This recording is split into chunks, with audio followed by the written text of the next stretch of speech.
सभी ने नवरात्रा की ढेर सारी शुभकामनाएं। और अब नवरात्रा आ रहा ही तो मन में खुशी उमंग और उल्लास हो रहा है। श्राद्ध जावे हैं तो नवरात्रा की तैयारी है वह स्टार्ट हो गई है। तो आज आप बात करांगा पहले दिन जो नवरात्रा आप रखा हाँ बिनकी की पूजा करा हाँ और के भी कमा कथा आप सुना हाँ। तो पहले दिन है वो माँ शैलपुत्री की पूजा करी जाए और विधि विधान पूर्वक माँ शैलपुत्री की पूजा पाठ करके अपन है वो व्रत को संकल्प लेना चाहिए। माँ शैलपुत्री को वाहन है वो वृषभ यानी बेल बतायो गयो है। और शैलपुत्री है बा हिमालय राज पर्वत है बाकी बेटी है बी के रूप में बाकी पूजा करी जाए। अब आप बात कर लिया कि भाई आगे माँ नवरात्रा माँ 9 दिन है बा 9 दिन 9 दुर्गा की पूजा वे दुर्गा के 9 का स्वरूप है बाकी पूजा पाठ करा हाँ। वहाँ का अलग अलग नाम है अलग अलग वहाँ का अर्थ है और अलग ही वहाँ को आशीर्वाद है। तो इन हिसाब 9 दिन 9 स्वरूप की पूजा हुए। पहले दिन है बा शैलपुत्री की हुए जो कि हिमालय राज की पुत्री के नाम में प्रचलित है। और शैलपुत्री जो को नाम है बी के माँ ही यहाँ को अर्थ छुपेड़ो है। कभी इस शैलपुत्री के जो को आप उपवास रखा बी को अर्थ किए तो बी की मान्यता है कि जी साहब आप देखा कि शैल यानी पत्थर हुआ है। शैल को अर्थ हुआ है पत्थर।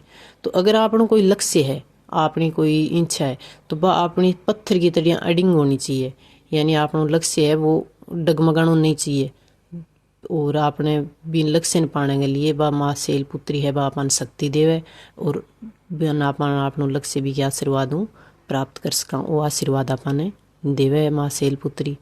तो कहने मतलब भाई आपनो जो लक्ष्य है वो शैल की तरह अडिंग होना चाहिए यानी छोटी मोटी यहाँ की बात आवे तो बाहू हिलनो डुलनो नहीं चाहिए पत्थर की तरह कठोर होना चाहिए। वो इनको उपवास को अर्थ है। और दूसरी बात यह है कि आप अगर नवरात्रा स्टार्ट कर दिया पूजा पाठ कर रहे हाँ नवरात्रा को उपवास कर रहे हैं तो भी आप कलश स्थापना है बा जरूर करनी चाहिए और बाद में माँ शैलपुत्री की पूजा पाठ है बा करनी चाहिए। कलश स्थापना के मुहूर्त है के भी कमा काम में सामग्री ले जाए वह मैं थाने सब बता दी है।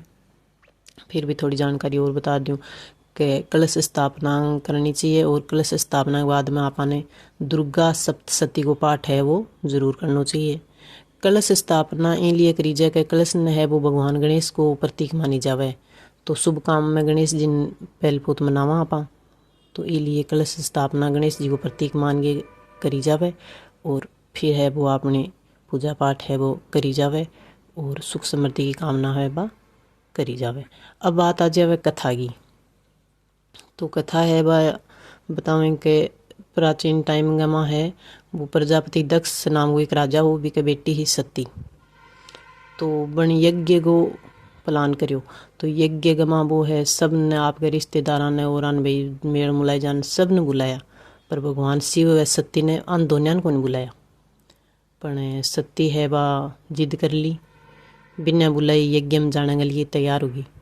तो भगवान शिव है बा बहुत समझाई कि बिना बुलाई कट्ठे ही नहीं जाना चाहिए ठीक को नहीं वह पर सती है बा मानी को नहीं जिद करके बैठी। तो भगवान शिव है वो क्योंकि ठीक है भाई थे जिद कर ली और थारे पिता को नहीं बुलाई थाने लेकिन थे जिद पर अड़ गया तो चला जाओ। तो सती है बा बिना बुलाई आपके पिता का जो कोई यज्ञ हो भी गमा आगी पर बैठा आई जब भी कसा के बहुत बुरो व्यवहार करो गयो। सती की माँ ही बा भी कसा गए एक ढंगू बात करे ही बाकी तो सब भी का भाई बहन भी को पिता सब भी कसा गए बहुत ही बुरो व्यवहार है कर रहा।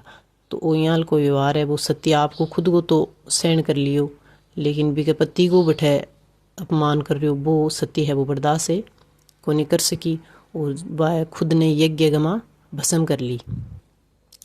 तो ये बात को पतो जो शिव जी चाल्यो कि सत्य है वह यज्ञ गमा भस्म होगी तो शिव जी बहुत ज़्यादा क्रोधित हुआ और आपकी सेना है वाने भेजा और दक्ष को जो कोई यज्ञ हो दक्ष ने भेजो और प्रजापति को जो कोई यज्ञ हो भी ने भंग करवा दियो विध्वंस करा दियो।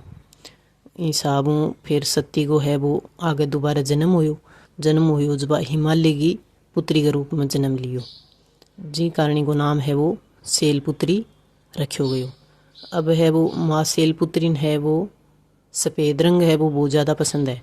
तो जी दिन आप पूजा पाठ करा पहले दिन नवरात्रा ने तो अपन सफ़ेद पुष्पाओं और सफ़ेद सामग्री को इस्तेमाल करना चाहिए। सफ़ेद कपड़ा पहन सका और सफ़ेद पुष्प है माता ने अर्पित करना चाहिए और पूजा पाठ अपन करनी चाहिए। कलश स्थापना को थाने बताई हुई है कि कलश स्थापना करा तो आपने कलश गया है वो सिंदूर को लेप करना चाहिए, स्वास्तिक बनाना चाहिए और रोली को मोली को धागो बांधना चाहिए शुद्ध। और कलश के माँ है वह खुला सिक्का सुपारी ये चीज़ें है वह कलश के अंदर डालनी चाहिए। और एक नारियल लेके और भी के ऊपर है वो लाल कपड़ों या मोली बांध के और आम का या अशोक का पत्ता लेके और वहाँ के कलश के ऊपर रखिए। वो नारियल है वो अपन कलश के ऊपर रख देना चाहिए। ये सब कलश की स्थापना है बापा ने करनी चाहिए। और सर्वशक्ति माँ दुर्गा को अपन ध्यान करना चाहिए।